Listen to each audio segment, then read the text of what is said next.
एक बार फिर ब्रेक के बाद प्रभात जी आपका स्वागत है। प्रभात जी, दिल्ली में जो मुद्दे बन रहे हैं इस बार, करीब 2.5 दशकों से मैं भी दिल्ली की राजनीति को बहुत करीब से देख रहा हूं कि पानी मुफ्त, बिजली सस्ती, ये मुफ्त वो मुफ्त, ये दिल्ली में जो मुफ्त राजनीति का कल्चर पनप रहा है, इसे आप लोग किस रूप में देख रहे हैं? क्या बीजेपी भी वो मुफ्त का ऑफर दे रही है जो केजरीवाल मुफ्त का ऑफर दे रहे हैं? हमारे घोषणा पत्र पे हमने तो जारी नहीं किया, हमने विजन डॉक्यूमेंट जारी कर रहे हैं। हमारे किसी नेता ने ये नहीं कहा है कि हम बिजली मुफ्त, पानी मुफ्त।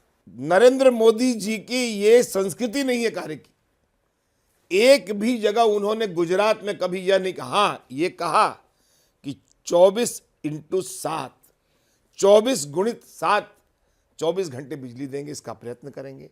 पानी की उपलब्धता होगी, जिस तरह से होगा वो काम करेंगे, लेकिन कभी उन्होंने ये नहीं कहा कि मुफ्त देंगे। ये तो वो लोग करते हैं जिनको राजनीति नहीं करनी होती है, जो किसी भी तरह हथियाना चाहते हैं, जनता को गुमराह करना चाहते हैं। और इसी गुमराह होने से हमने दिल्ली को बचाने की बात की है। लोग जो दल के, अब कांग्रेस कह रही है कि हम ये कर देंगे, खाली 1.5 रुपये पर यूनिट लेंगे, संभव ही नहीं है।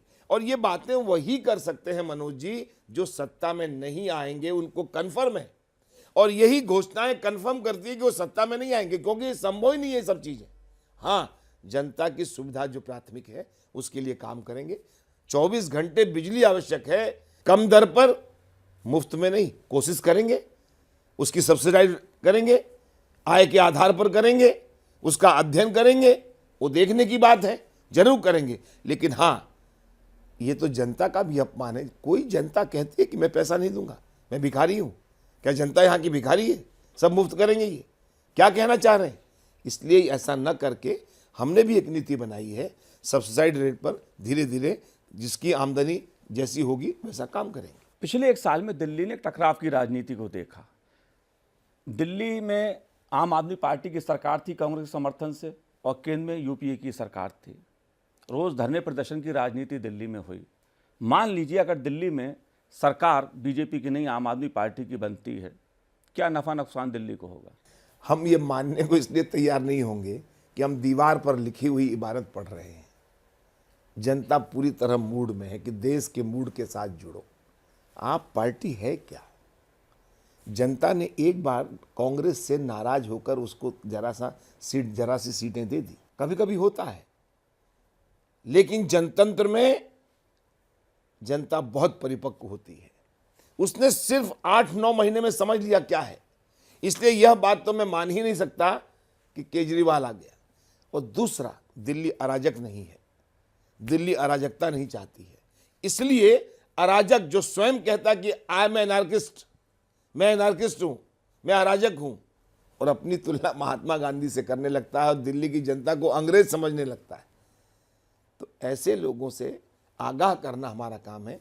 यह हमारा राजनीतिक धर्म है, यह हमारा सांस्कृतिक धर्म है, यह हमारा सामाजिक धर्म है, यह हमारा दलीय धर्म है, यह हमारा देशीय धर्म है। इसलिए हम जनता को आगाह कर रहे हैं। केजरीवाल की शिकायत ये भी है कि आप लोगों ने गणतंत्र दिवस परेड में नहीं बुलाया। जिन्होंने गणतंत्र दिवस पे तिरंगा को कुचल दिया हो, गणतंत्र दिवस का अपमान मुख्यमंत्री रहते हुए धरने पर बैठे हो, क्या पता वो क्या करे। इसीलिए मैंने कहा माइंडसेट एनार्किस्ट है, नक्सलाइट दिमाग से काम करते हैं, नक्सलाइट के करीब है। वो जवाब देना होगा, और आने वाले दिनों में उन गिरोहों का पता लगेगा कि इस केजरीवाल के पीछे, किसके पीछे कौन खड़ा है, ये किसके इशारे पे काम करते हैं, वे कौन भारत विरोधी लोग हैं, धीरे धीरे सामने आएगा। प्रभात जी, दिल्ली में जो राजनीति हुई वो झुग्गी झोपड़ी खूब होती है।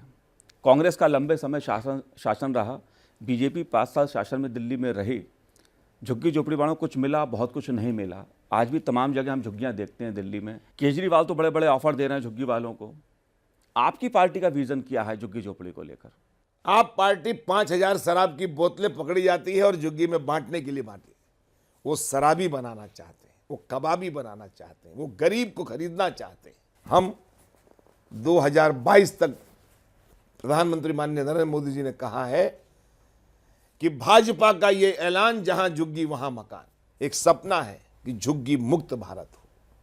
जिस तरह हमने कांग्रेस मुक्त भारत की कल्पना की है, वैसे ही झुग्गी मुक्त दिल्ली की कल्पना की है, और धीरे धीरे होगा। अपने पहले भाषण में 10 जनवरी 2015 को माननीय नरेंद्र मोदी जी ने कहा कि मेरा एक सपना है, कठिन सपना है, कठोर सपना है। लोग कहते हैं ऐसा सपना क्यों पालते हो, लेकिन मैं चाहता हूं, और उसकी शुरुआत धीरे धीरे हो जाएगी। 2022 तक दिल्ली में एक भी झुग्गी नहीं होगी। प्रभात जी, आखिरी बात, आपके विरोधी ये कहते हैं कि 8 महीने सरकार को, मोदी सरकार को हो गए, इसमें कुछ नहीं हुआ, महंगाई कम नहीं हुई, कोई बड़ा फैसला नहीं आया, काला धन वापस नहीं आया, इस तरह के तमाम आरोप आपके विरोधी आप पे लगाते हैं। आपका क्या कहना है, कुछ हुआ 8 महीने में या नहीं हुआ? पहली बात तो महंगाई पर नियंत्रण हुआ है मनोज जी, बहुत साफ साफ बता रहा हूं। आम आदमी से पूछिए, चावल के दाम बढ़े, गेहूं के दाम बढ़े, चीनी के दाम बढ़े, चाय के दाम बढ़े, तेल के दाम बढ़े? नहीं, उल्टे 11 बार पेट्रोल के दाम कम हुए हैं, 10.5 से 11 रुपए। हर महीने भारतीय जनता पार्टी के आने के बाद सामान्य से सामान्य परिवार और उच्च श्रेणी के परिवारों में भी, मध्यम श्रेणी के परिवारों में 1,500 से 5,000 रुपए की बचत शुरू हो गई है। हर घर का हिसाब लगा लीजिए, किसी सरकार ने 8 महीने में 1,500 से 5,000 रुपए की बचत की हो? दूसरी बात, देश की साख बढ़ाई है हमने। पाक अब आंख दिखाकर नहीं कहता है। सीमा, सरहद, संविधान, संसद, इसकी गरिमा बढ़ाई है। अगर वो गोली दागता है तो यहां से गोला दागा जाता है, ईंट का जवाब पत्थर से दिया जाता है। अब दिल्ली के रक्षा मंत्रालय से हिंट नहीं दे, उनको ऑलरेडी ऑर्डर है, गृह मंत्रालय का ऑर्डर है, टिट फॉर टेट, जवाब दीजिए। और इसलिए आपने देखा होगा, ओबामा हो, चीन हो, जापान हो, सब ने भारत के साथ कदम से कदम मिलाना शुरू किया है। इससे बड़ी बात क्या होती है कि गणतंत्र हमारा, और ओबामा सैल्यूट देने आया है और नरेंद्र मोदी जी ने उनको बुलाया है, ओबामा जी को। इससे बड़ी बात क्या होती है? आजादी के बाद क्यों नहीं आया विश्व का सर्वशक्तिशाली देश कहलाने वाला उसका राष्ट्रपति, क्यों नहीं आया था अब तक? आज क्यों आ रहा है? हमने भारत की साख लौटाई है, जो साख वर्षों से गुजर गई थी। 8 महीने में भारत की साख ग्लोबल मैप पर बहुत उभर कर आया कि नहीं, यहां व्यापारी भी आएगा, यहां रोजगार भी लाएगा, यहां बिजनेस भी होगा, यहां सारे काम होंगे। इसलिए एक स्थिरता, जैसे स्पष्ट बहुमत मिला तो स्थिर सरकार, ये विश्वास पैदा हुआ है। इसीलिए रूस, चीन, फ्रांस, चीन, ये सब आज कतार में है, भारत के साथ है। ऐसा ही नहीं, भूटान हो, नेपाल हो, सिक्किम हो, हर जगह भारतीय जनता पार्टी नीति सरकार ने, उनके प्रधानमंत्री ने छोटे को भी गला लगाया है और बड़े को भी गला लगाया। और विदेश नीति पर इतना बड़ा कूटनीतिक प्रभाव पूर्व में नहीं देखा गया था। चलिए, ये थे प्रभात झा जी, जो हमें बता रहे थे दिल्ली में बीजेपी की क्या रणनीति है, और बीजेपी यहाँ पर पूर्ण बहुमत के साथ सरकार बनाएगी। ये तो समय बताएगा, 10 फरवरी को पता लगेगा कि बीजेपी को कितनी सीटें मिलती हैं और उनके विरोधियों की क्या स्थिति रहती है। प्रभात झा जी, आपने हमसे बात की, बहुत बहुत धन्यवाद। बहुत बहुत धन्यवाद मनोज जी। देश की बात में अगली बार किसी और शख्सियत से बात करेंगे, तब तक के लिए नमस्कार।